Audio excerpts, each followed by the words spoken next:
നമ്മൾ വിചാരിക്കുന്ന പോലെയല്ല കാര്യങ്ങള്. ഗിരിയെ കെട്ടിയത് അബദ്ധമാണെന്നോർത്ത് പാറു സങ്കടപ്പെടുമെന്നല്ലേ നമ്മൾ കരുതിയത്. എന്നാൽ അതല്ല സ്ഥിതി.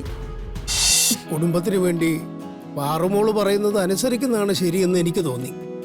ഞാൻ പാറുമോൾക്ക് സത്യം ചെയ്തു കൊടുത്തു.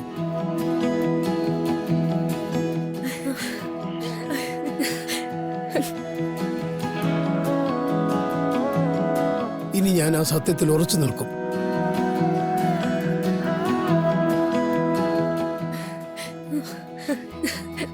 ഇത്രയും നാളും ഞങ്ങള് വിചാരിച്ചിട്ട് നടക്കാത്ത കാര്യം ഒരു രാത്രി കൊണ്ട് പാറു സാധിച്ചെടുത്തത്.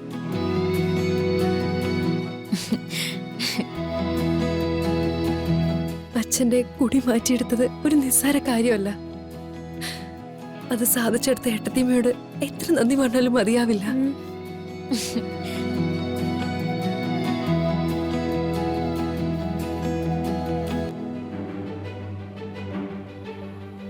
കുടിക്കാതെ സ്വബോധത്തോടെയും സന്തോഷത്തോടെയും ഇരിക്കുന്ന അച്ഛനെ കാണാനാ ഞങ്ങൾ ഒരുപാട് ആഗ്രഹിച്ചത്.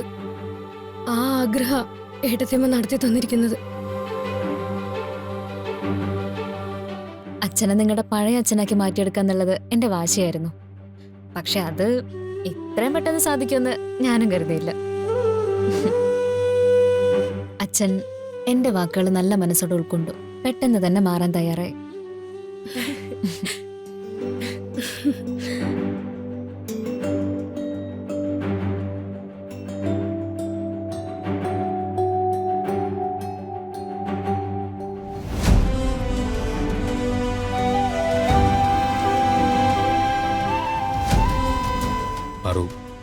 പാറുവിന് ഞങ്ങളുടെ കുടുംബത്തോട് ചെയ്യാൻ പറ്റുന്ന ഏറ്റവും വലിയ നന്മയത്.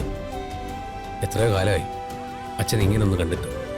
നന്ദിയുണ്ട്, ഒരുപാട്. എന്തിനാ ഗിരിയേട്ട നന്ദിയൊക്കെ? ഇത് അച്ഛനോട് നിങ്ങളോട് ഞാൻ ചെയ്യേണ്ട ഒരു കടമയാ. അത് ഞാൻ ചെയ്തു, അത്രേ ഉള്ളൂ.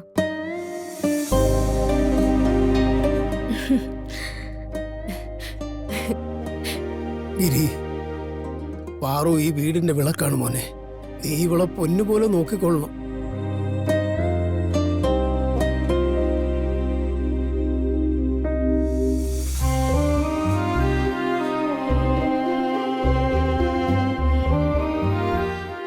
ഞാനൊന്ന് പുറത്തേക്ക് പോയിട്ട് വരാം. അച്ഛാ, അത് വേണോ? എന്റെ മോളെ, ഞാൻ കുടിക്കാനല്ല പോകുന്നത്. കുടി നിർത്തി പോലും നാട്ടുകാരോടൊന്ന് പറയാനാ. എപ്പോ വരും? ഞാൻ ഉടനെ വരും. ശരി, പോയിട്ട് വേഗം വരണേ.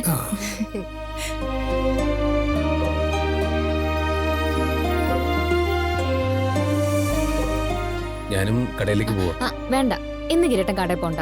നമുക്ക് വേറൊരു പ്ലാൻ ഉണ്ട്. പ്ലാനോ? എന്താ കാര്യം? നിങ്ങൾ പോയി വേഗം റെഡിയാവ്.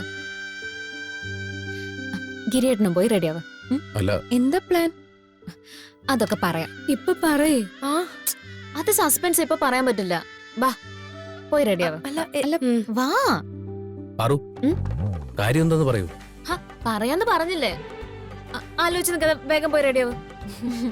നിങ്ങൾ അല്ല,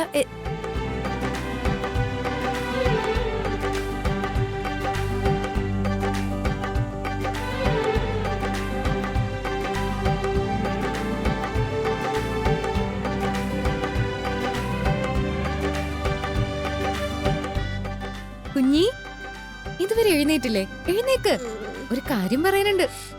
പനിയും തലവേദനയൊക്കെ പോയോ? മാറിയല്ലോ, എഴുന്നേക്ക്. ഇന്നലെ ഏട്ടത്തിയമ്മ തന്ന മരുന്ന് നല്ലതായിരുന്നു. എന്നാ നമുക്ക് സ്കൂളിൽ പോയാലോ? ഇന്ന് പോണ്ടെന്ന ഏട്ടത്തിയമ്മ പറഞ്ഞ്. അതാ ഞാൻ കിടന്നുറങ്ങിയേ. ഈ ചേച്ചി എന്റെ ഉറക്ക കളഞ്ഞു. നല്ലൊരു സ്വപ്നം കൊണ്ട് കിടക്കുകയായിരുന്നു. എന്നാലേ നമ്മൾ ഒരിക്കലും സ്വപ്നം പോലും കാണാത്ത, ഒരിക്കലും നടക്കില്ലെന്ന് വിചാരിച്ച ഒരു കാര്യം നടക്കാൻ പോവാ. അതെന്താ? നമ്മുടെ അച്ഛൻ ഇനി മുതൽ കള്ളു കുടിക്കില്ല. ഇതാര് പറഞ്ഞു? അച്ഛൻ തന്നെ. പാറു ഉപദേശിച്ചു അച്ഛനെ. അച്ഛൻ ഇനി കുടിക്കില്ലെന്ന് തീർത്തു പറഞ്ഞു. സത്യാണോ? സത്യം. എന്നിട്ട് അച്ഛനവിടെ? അച്ഛൻ പുറത്തോട്ട് പോയിരിക്കുക. സത്യാണല്ലോ. സത്യം. എന്നാ ഞാൻ പോയി ഫ്രഷ് ആയിട്ട് വരാം. അതൊക്കെ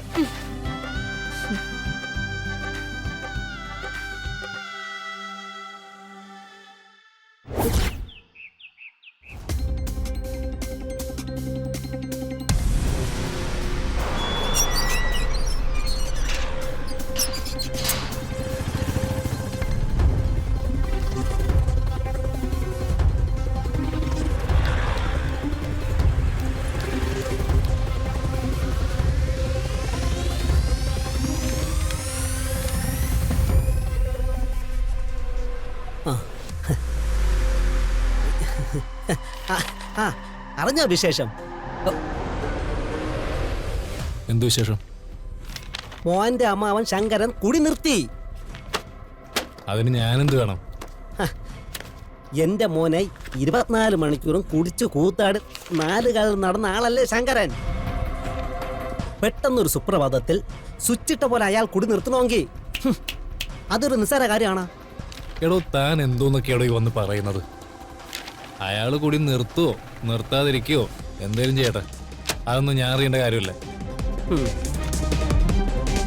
ആ കുടുംബത്തിലെ ഒരാളുടെ കാര്യവും എനിക്കറിയേണ്ട ആവശ്യമില്ല. അല്ലെന്ന് മോനെ നകുല, എന്താണോ അങ്ങനെ അറിയണ്ടെന്ന് പറഞ്ഞാൽ എങ്ങനെയാ? അവിടെ നടക്കുന്ന സംഭവവികാസങ്ങൾ മോൻ അറിയണ്ടേ? അറിയണം. മോന്റെ അനിയത്തെ കെട്ടിച്ചയച്ച കുടുംബം അല്ലേ അത്? മോനെ മോനെ വിട് നകുല. വേറാൽ എനിക്കിഷ്ടമില്ലാത്ത കാര്യം എന്നോട് എഴുന്നള്ളിക്കാൻ നിന്നാലേ കൊന്നുകളയും ഞാൻ. മോനെ വിട്, മോനെ വിട്.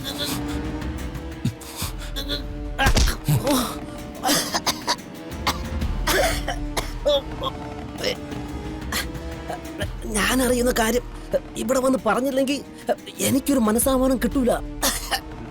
അല്ല, അതുകൊണ്ടാ പറഞ്ഞു പോയത്. ക്ഷമിക്കണം. പറഞ്ഞോട്ടെ.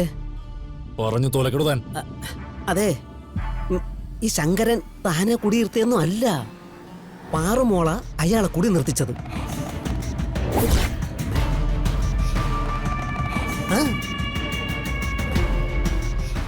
നമ്മൾ വിചാരിക്കുന്ന പോലെയല്ല കാര്യങ്ങള്. ഗിരിയെ കെട്ടിയത് അബദ്ധമാണെന്നോർത്ത് പാറു സങ്കടപ്പെടുമെന്നല്ലേ നമ്മൾ കരുതിയത്. എന്നാൽ അതല്ല സ്ഥിതി. പാറുമോളിപ്പോ ആ കുടുംബത്തിലെ അംഗമായി മാറിക്കഴിഞ്ഞിരിക്കുന്നു. അവളവിടെ വളരെ വളരെ ഹാപ്പി ആയിട്ടാണ് ജീവിക്കുന്നത്. സത്യം.